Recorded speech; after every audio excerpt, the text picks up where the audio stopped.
Okay. Other guys, please switch on your camera. Okay. I see only very few people so far.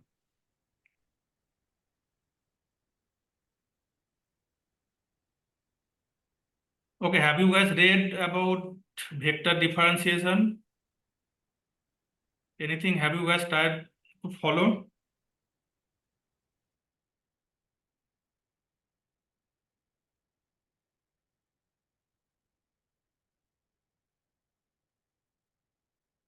Can you guys see my notebook? Yes, sir. Yes, sir. Okay. We'll. Okay. Other people, please switch on your camera. Okay.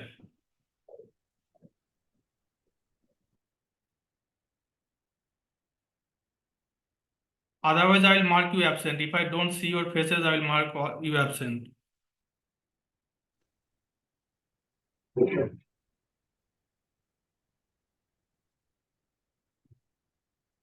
Do you guys have any question regarding yesterday class?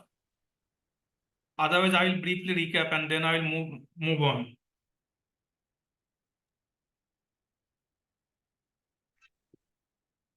Okay. Another thing is that those Google Classroom notes, those videos and notes, you can access only using RGIPT email ID. Okay. You cannot access using other Gmail IDs or any other email IDs. So I saw few requests from other email IDs. Those are only permission has been given only to use RGIPT email ID. Okay. You log in using your RGIPT email ID, then you will have access. And okay, so let's start today's class. We'll briefly recap what we have done in yesterday's class. So basically,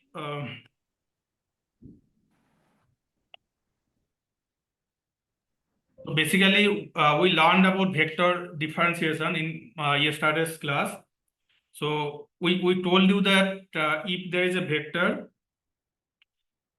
vector R, which is a function of u, and if this vector has, let's say, component I cap Rx plus j cap Ry plus k cap Rz, then how you can do vector differentiation, we basically learned about that. So basically we told you that then you can define dr du as I cap drx du plus j cap dry du plus k cap drz du. And we also told you that this dr du is basically a tangent vector to the curve of Ru. And we also told you how you can define a normal surface normal using vector differentiation as well. And we also gave you some formula for how to differentiate composite vectors. For example, if you come across this kind of differentiation, d du of phi r, then what to do? In this case, this will be d phi du r plus phi dr du. We gave you this kind of these formulas for composite vector differentiation as well. And another question that came across is that if what happens if there is multiple variables also. So I'll give you a proof also to yesterday's formulas. What I basically told you that if we have a vector, let's say r, which is a function variable of two function x and y. This is a variable of two independent variable x and y, and we can have, let's consider these two component, I component and j component. You can extend it to multiple component as well, I, j and k. For simplicity, let's keep it two component. Okay, only I cap and j cap. So r equal to, we can write I cap rx plus j cap ry. Then we can define dr. This will be I cap drx plus j cap dry. And then we can write this drx, we can write as a drx dx plus dx plus, because rx is also then a variable of x and y. So we can expand drx like this, and similarly we can also expand dry also. Del ry dy dx, sorry, this should be del x plus del ry del y dy, and this is j cap. And then you can arrange this component together, the rx component, dx component, and this component. So you can then write I cap del rx del x plus del ry del x j component, and this is dx.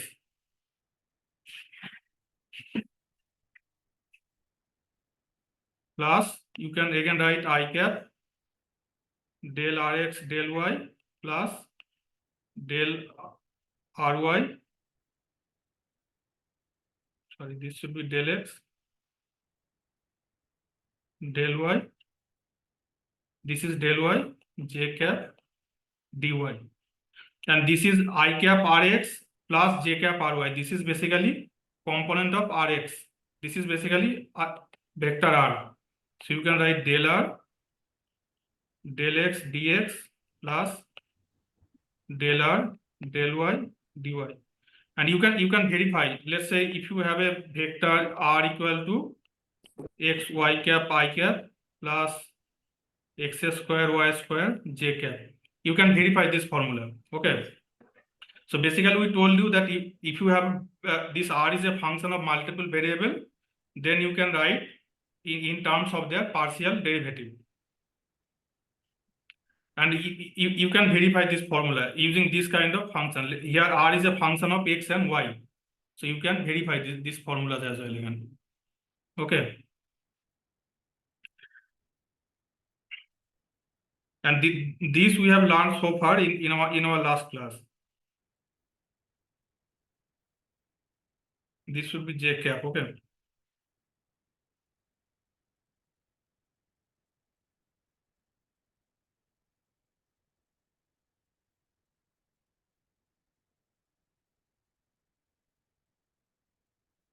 okay, so we have learned so far about vector differentiation. Now in today's class we will define three operators basically, and these operators are very important. These operators are called gradient, divergence, and curl. These are very important operators in physics as well as in mathematics, and we will define these operators today. So let's say we have a scalar. Yes. So please show previous page just for a while. What happened here? Yes, sir. Just please. This is simple. You can, this math you can do yourself. You don't need to learn all this derivation, but you can do yourself also. What I have done simply is that drx, this we have expanded in terms of its partial derivative. Del rx dx, this should be del x. Okay, this should be del x, then dx. Because if r is a function of x and y, then rx will also be a function of x and y, and ry is also a function of x and y. So we expanded this derivative in terms of their partial derivative. Okay. Okay, so let's consider so far. Let's start with a scalar field. What is a scalar field? That has only values. For example, let's say you have an iron rod. Let's say you have an iron rod of something, and you are hitting. You are hitting at one corner. Let's say you have iron rod, and you are hitting at you have put some heat source at one corner of this rod. Here you have a heat source here. Let's say. So what will happen? This, because of this heat source, this entire rod will slowly get heated up. And if you move away from this source, this temperature will be lower. For this point, which is closer to the heat source, its temperature will be much higher. But if you slowly move away from this heat source, temperature will be lower. So now somebody tells you that you find out how much is the change in temperature if we move along, let's say this along x direction, or if we move along y direction. That this is your heat source, this is your heat source, and this is your heat source, and if you are moving either along x direction or y direction or any other direction, and they ask you to find out the change in temperature as there is change in x and y. Or it can be a three-dimensional also, x, y, and z. So your temperature here is a function of x, y, and z. So this is kind of a scalar field. So we can say temperature, this is a function of x, y, and z. And what is change in temperature? Then we can write change in temperature dt.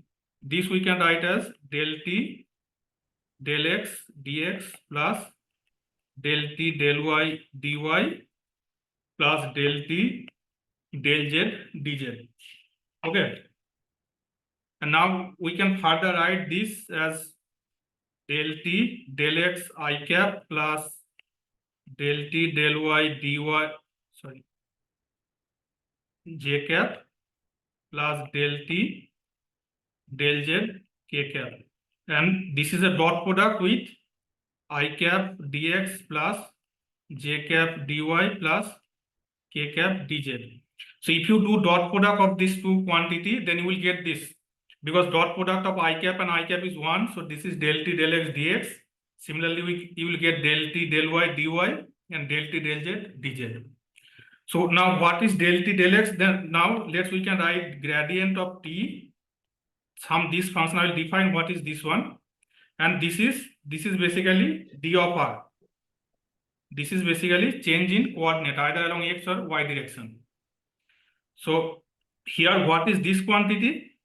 This quantity we can define, this is grad of t. This is basically del t del x I cap plus del t del y j cap plus del t del z k cap. And this is called gradient. This function is basically called gradient of t. Now instead of t, temperature, it can be any other scalar field. We can change t with any function a, phi, or any other function. But this formula will remain the same. We can take out this part. This part is basically we can call this, we can write I cap del x plus j cap del y plus k cap del z. And this is called gradient operator. This is called del operator. Okay. So now instead of t, we can put a phi here also, then it will be del phi del x, del phi del y, del phi del z. Or we can put f, then gradient of f, this will be del f del x, del f del y, del f del z. So this operator, this is called del operator. And when it operates on a scalar field, we get gradient of that scalar field. So this is called gradient. And now you can see we started with a scalar quantity. Here t is a scalar quantity. But this is, you can see, this is a vector quantity. So if you do gradient of a scalar field, we'll get a vector. So gradient of t, this is a vector quantity. Okay. So from a scalar field, if we operate this del operator, then we'll get a vector quantity. And it will have both direction and magnitude. It will have both direction and magnitude. So what this direction and magnitude signifies here? This direction, this gradient of t, this vector has some direction, and in which direction this points? This points toward direction of maximum change. This gives the direction of maximum change in function f. This gives direction of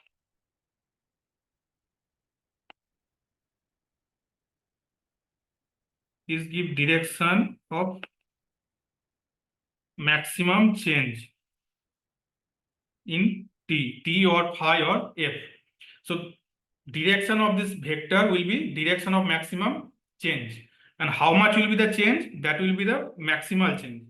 So if you take mod of t, mod of this function, then this will give the slope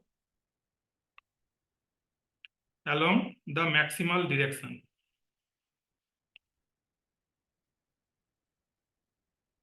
For example, let's say in this example, let's say the change this temperature, this changes along x direction maximum. This gradient of t will point towards x direction, and the mod of gradient of t, that will give the value how much it is changes when there is change in x, unit change in x.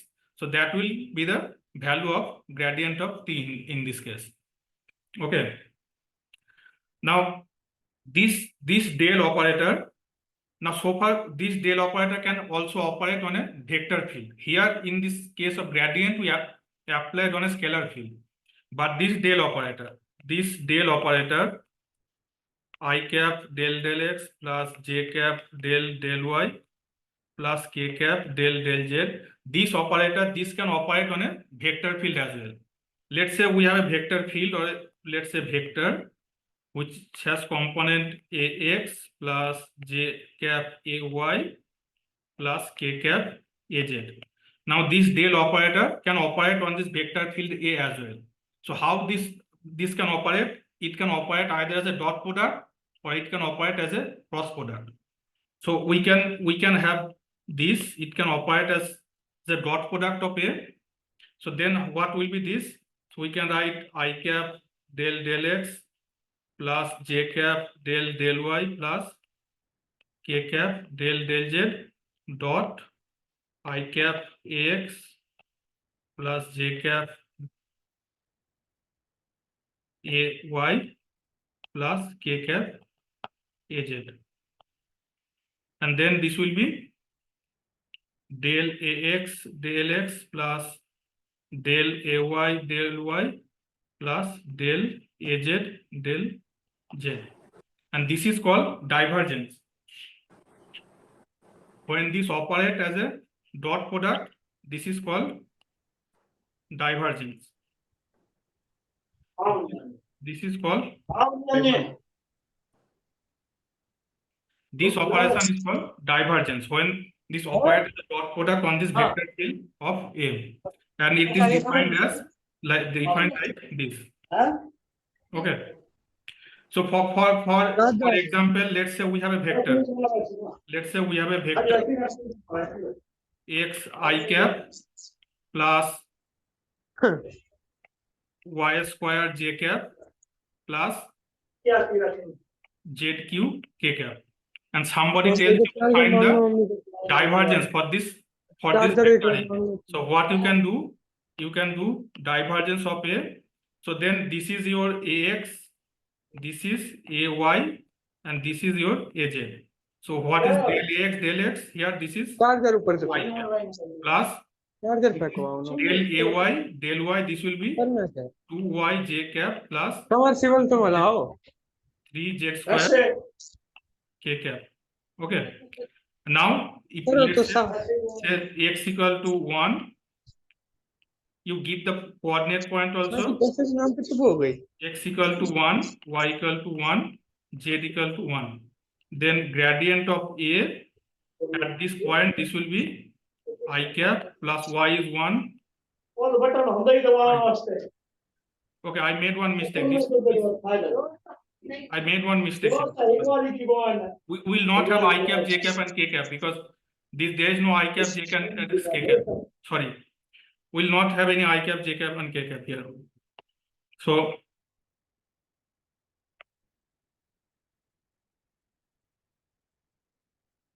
we'll have divergence of A.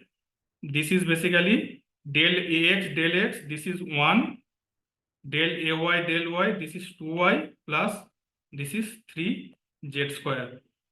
And if for x equal to 1, y equal to 1, z equal to 1, this divergence of A, this will have values 1 plus 2 plus 3. This is equal to 6.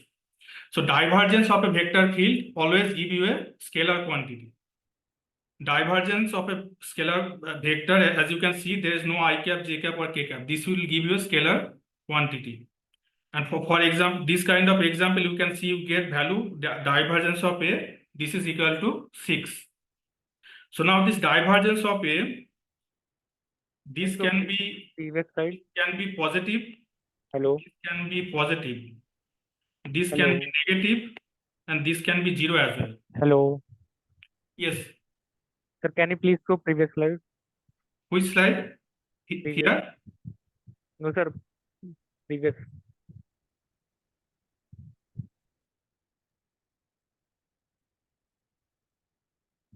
Which point? Yes, sir, it is. Sorry? Okay, sir, done. Okay. So this divergence, this can have a positive value. It can also have a negative value. It can also be 0. So what does it mean physically?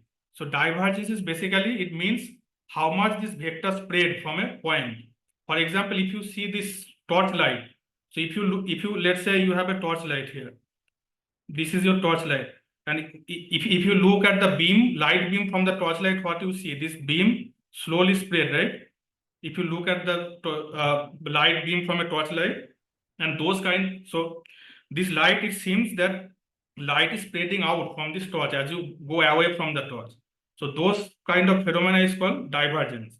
So divergence for a vector field, it basically means how much the vector spread from a point. For example, let's say you have a point charge here. You can have a point charge, let's say point charge of positive Q or a negative Q. Then what will have the electric field, they will have direction will be outwards, right? And as you go outwards, this will increase. So as if it will look like that the electric field is coming out from this point. So divergence, in this case, divergence will be positive. Divergence in this case will be positive for a Q charge. And this kind of this case, this is also called source. Why this is called source? It looks like something like electric field is coming out from this point, and that's why this is called source. It is also possible that this electric field is pointing towards this point, is directed towards this point, and in this case divergence will be negative, and then this will be called sink. This will be more clear when we'll do electrostatic or the electrodynamics in the unit 3. Then you have to do this kind of divergence of electric field and magnetic field. So divergence is basically means how much the vector spread out from a point. So if you see some vector is coming out from a point, then this is a positive divergence, and that is called source. And if it is this field is directed towards the point, then it's called sink. And if it is constant, then that is called 0. And if divergence of some field, let's say this is 0, then this is called solenoid. Then this vector field is called solenoidal in that case. Now we have done dot product for this vector field. We can also define cross product. Like we have this del operator I cap del x plus j cap del y plus k cap del z, and we have this vector again I cap ax plus j cap ay plus k cap az. Now we can also define curl of this is called curl. This is defined as, this is the determinant of I cap, j cap, k cap, del x, del y, del z, ax, ay, and az. And you can write in this component form, like you can write I cap, then this will be del ay del z minus del ay del z. And then j cap, this will be del ax del z minus del az del x. You can write this in your component form also. And this operation is called curl. This operation is called, and this also produces a vector field. So if you do gradient of a scalar field, that will give you a vector field, and what if you do a curl of a vector field, that will also give you a vector quantity. Only if you do divergence of a vector field, you will get a scalar quantity. Now, what this curl means? Curl means is how much this is a measure of how much this rotational property of a vector field. So these curl operators basically give, if let's say you have electric field or a magnetic field, and how much this vector field will rotate, that is measured by the curl operator. So one people always talk about one example. Let's say there is some fluid flow. Some fluid is flowing through a pipe. Let's say this is your pipe, and at the center fluid flow have less magnitude. Okay, this fluid flow has less magnitude, and as you go outside, this fluid flow is much larger. When this vector length is large, that means the fluid velocity, flow velocity is large. So for the outside region, this velocity is larger. Now what happens if you put a, let's say you put a small stick here like this, okay? You put a small stick here, okay? So what will happen around this point? So this vector, this fluid velocity, sorry, this should be in opposite direction. Okay, let me revise this graph, this figure. Why this is not good? Okay, I made one mistake in that figure. So let's say this is your pipe, and this side, this vector is in this direction, and this is less magnitude. And outside region, this has higher velocity. And here also, but this is in opposite direction, but less magnitude. And again, outside region, this is much larger. And now what will happen if you put a stick here? Let's say you have some stick here.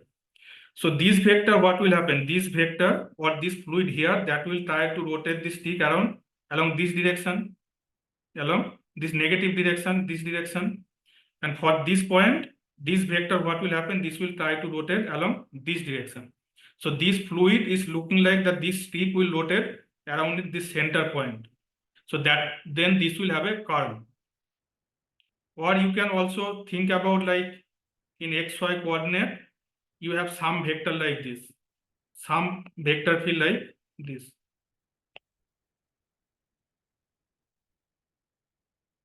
So what this looks like, that this vector field is rotating around like this direction. So this is like a curl of a vector field. So this you can produce by applying electric field or magnetic field. Okay, and it is also possible that this field is uniform everywhere. Then curl can also be zero. Curl of a this can also be zero, and then this is called irrotational. Rotational. Curl similarly, curl can be positive, negative, or zero. In case of zero, this is called irrotational. So similar again for this field, let's say this field you can calculate. For this vector field, you can again calculate the curl operator for a given point. Okay, so these are the three operators: gradient, divergence, and curl. Gradient measure the change of a scalar function. Divergence measure the spread of a vector field from a given point, and curl measure the rotational property of a vector field for a given point. So these three are the main operators: gradient, divergence, and curl. I'll give you some problem set also to practice how to do gradient, divergence, and curl. Okay. Okay. So far we have dealt with differentiation. So we can also do integration for a vector field, and we can also do integral calculus. For example, let's say we have a particle of mass m. We have particle of mass m here, and the force F is acting on this particle. And then this what will happen? This particle can move. This particle will move, let's say, along this curve. Let's say this curve is represented by C. and we want to find out the work done by the force. How we find out the work done by the force? So we can find out work done, dW is F, the force, and how much this change in position. Let's say this particle is moved from this position to this position, and for this small line we can call this is dr, change in position. So what will happen if we have a mass of we have particle of mass m and a force acting on this particle? So then this particle can move along some direction, it can gain some velocity, it can gain some acceleration, and then this force there will be some work done by the force on the particle, and we can quantify that how much is the work done. So let's say particle moved from here to here, from this point A to point B. So if we want to find out the total work done, then what we can do? We can do integration. Integration is basically your summation, right? So we can divide this part into small coordinates, and for each small section, we can have a change in vector, change in the position of the particle, that is dr. Then the work done is, let's say, F dot dr, that is the work done by the particle. So then how much is the total change in the how much the total work? The total work is then that will be F dot dr. If you do this integration, you will from point A to point B. So then you will get the total work done. So this kind of integral, these are called line integral. These are called line integral. So there is only one vector, and it is going along a curve. So this is called line integral. So now instead of a force, you can have any vector field. You can have any vector field. Let's say A equal to I cap AX plus J cap AY plus K cap AZ. And for any kind of vector field, you can define this. You can define this line integral A dot dr. Now, in class 12, there is also one thing that many of you may be surprised, that when you started learning vector, that if you start from a point and then if you again come back to the same point, then many of you, then in that case, work done was 0. If the force was conservative, then the work done was 0, because there is no change in vector, no change in the work done. So let's say this contour, this is a closed loop. We started from this point and we again came back to the same point along this path. So then how much will be the line integral? This will be a closed. This is a closed contour.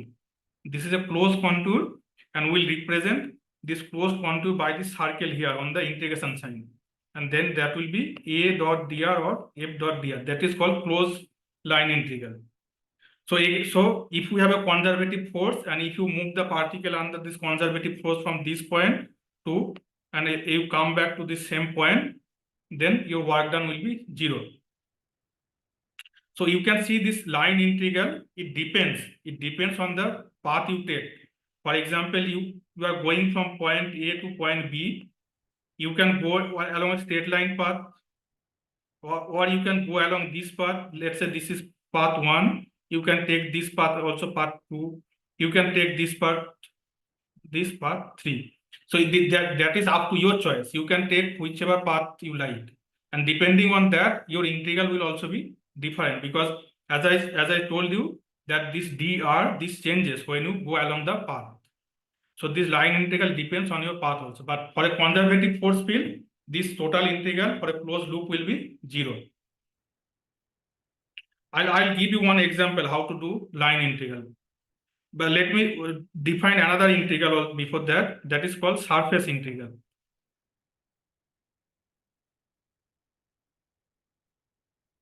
That is called surface integral. So far we dealt with one curve. Okay. Let's say we have this kind of a surface. Let's say we have this surface, okay? And we want to do integration for it, and we have this, let's say this is a vector. This is a vector A. And we want to do integration of this vector A for this surface area. Okay, so how then we'll define the surface integral? So we can define the surface integral. Here we write S for the surface integral, okay? And we can write this as A dot ds. What is ds? ds is a small area. You take a small area here. This is ds. This small area is ds, and it will have then a unit normal. This unit normal, let's say n cap. So as I told you yesterday's class also, if you have a surface, then you can define a small area dA on that surface. For example, let's say you have a cube. Let's say you have a cube here. Okay. And then let's say we want to do integration on this surface. So we can always define a small area here, and then we can do integration for this whole area. And the unit normal will be pointed upwards, right? So this area can also, we can define ds. So the surface integral, this you can define as A dot ds. Or you can, Acha, linear integral, surface integral. sorry, can you repeat again?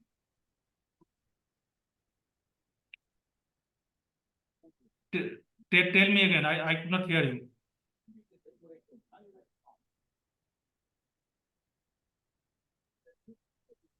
Then I think he's asking you to explain the line integral again. Line integral? Which part?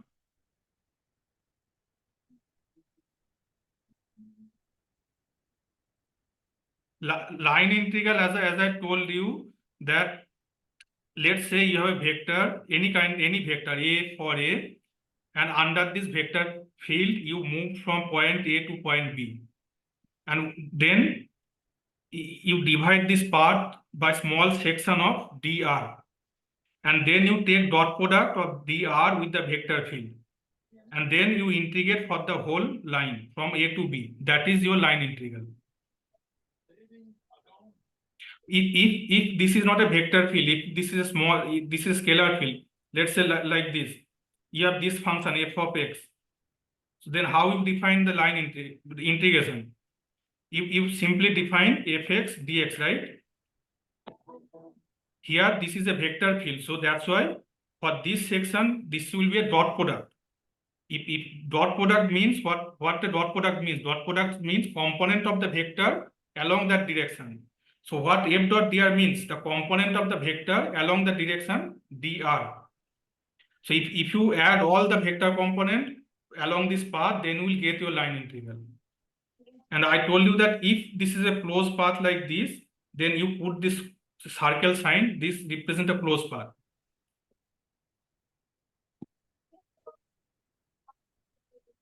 Is it clear? I'll give one example, then maybe it will be more clear.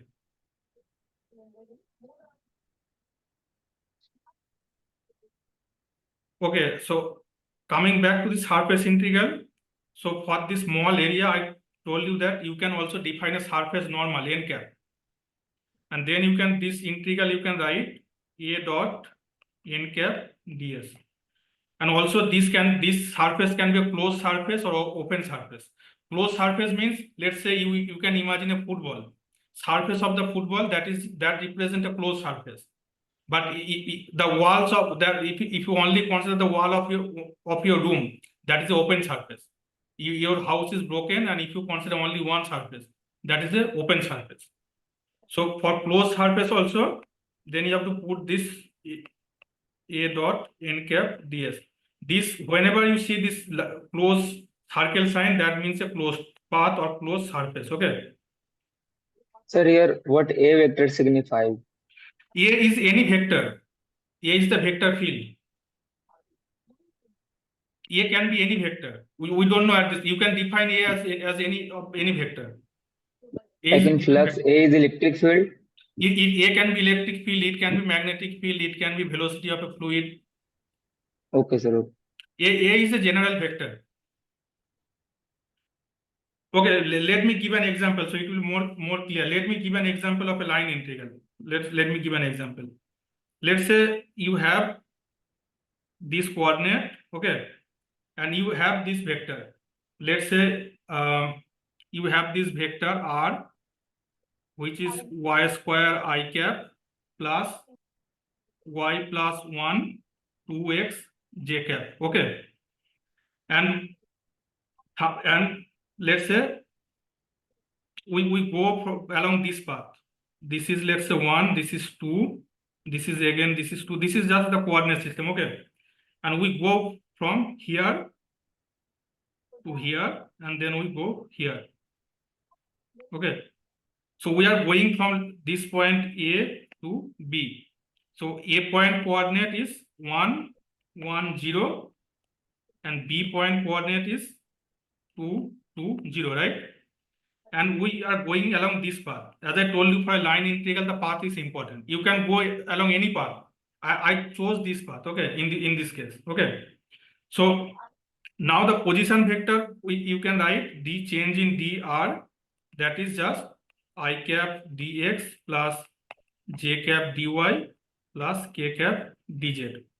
Now how will do the integration for, let's change from R to A. Okay, how will do integration of vector A along this path? So this will, you can define A dot dr, right? This is your line integral, and we are going from point 1 A to B. So first, let's do the integral for this path 1, and this, let's say, this is path 2. Okay, so for path 1, as you can see, for path 1 there is only change in x, there is no change in y. Y remains same, y is 1, y equal to 1 for here A as well as this point. So there is no change in y, so dy is 0, and dz is also 0 because this is a two-dimensional system. So we have only dx component. So A dot dr, what is A dot dr means for path A? For this path A, this is basically y square dx, right? For this path along this, we have only the I component of I, that is y square, and this is dot product with I dx. So this is y square dx. Okay. So how much, and what is the value of y at this point? Y equal to 1. There is no change in y. Y is 1. So this is 1 dot dx, and dx is equal to x, and x. So this is basically 1 because dx is x and x is 2 minus 1, that is 1. For path 2, Sir, yes, sir, you write here A dot dr integration A से B. integration A dot dr, we are going from path A to, from point to A B. to point B along this path, this defined path. Hmm. So we need to Sir, do this if we take- integration from this point to this point, and then we Sir. need to do from here to here, and then from here to here, right? Because this is the function which we know. So that's why I defined two paths, path 1 and path 2. So path 1, there is no change in y, dy is 0. So that's why we have only dx component, and dx component is y square dx, and y square, y equal to 1 for this path. This is only 1. So that is 1 dx, and that is 1. Similarly for path 2, how much is path 2?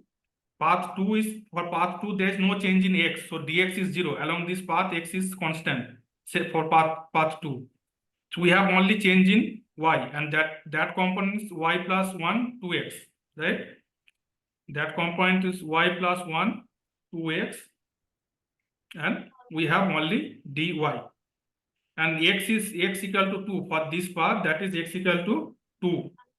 So this will be 2 to 4 y plus 1 dy, and y is changed from 1 to 2.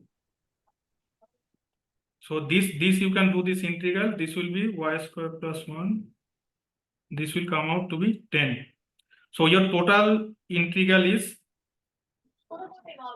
A dot dr. This will be 1 plus 10. This is 11. So this is one example of line integral. So now I have chosen this path. Okay, you can choose any other path. You can choose, let's say, you can choose the straight line path, or you can choose this path. Anything, you can choose your path, and accordingly your integration will also change. Okay, Okay, I'll give one example of surface integral as well. Okay, quickly I'll give one. Sir, Yes, sir, please go on upper page.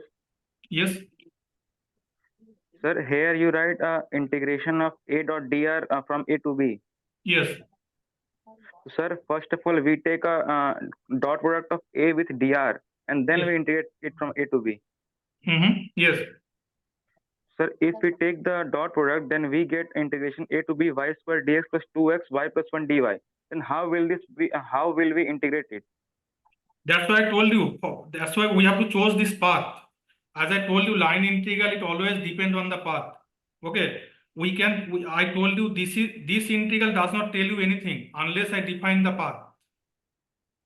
Once I define this path, then only you can do this integration. Oh, sir, it means that for line integral, we must have to define the path. Of course, if you don't have the path, then you cannot do this integration. It will be any arbitrary quantity. You have to know the path. Otherwise, you don't know what will be this a dot dr. What change will be there. Yes, sir. Okay, let me do with one example of surface integral. Okay. Okay, I think we will not have time today for surface integral. Okay, let's finish it. If you have any question, tell me. Your voice is not clear. Tell me again. Sir, what have you written in this last step? This integral a dot dr. A dot dr, then total, you have to find the total changes. Na? Total change is 1 plus 2. Total value of okay. a dot dr from a to b, that is your path 1 plus path 2. That is the total integration, right? And that I Yes, told sir. you 1 plus 10, that is total is 11. Value of the integral. Sir, the integration value is 10, na, sir, afterwards. I think it's 6. 6. This one 6. Yes, sir. It should be 10 or 6. Sir, 10. It is 10, sir. Okay, then who is telling 6?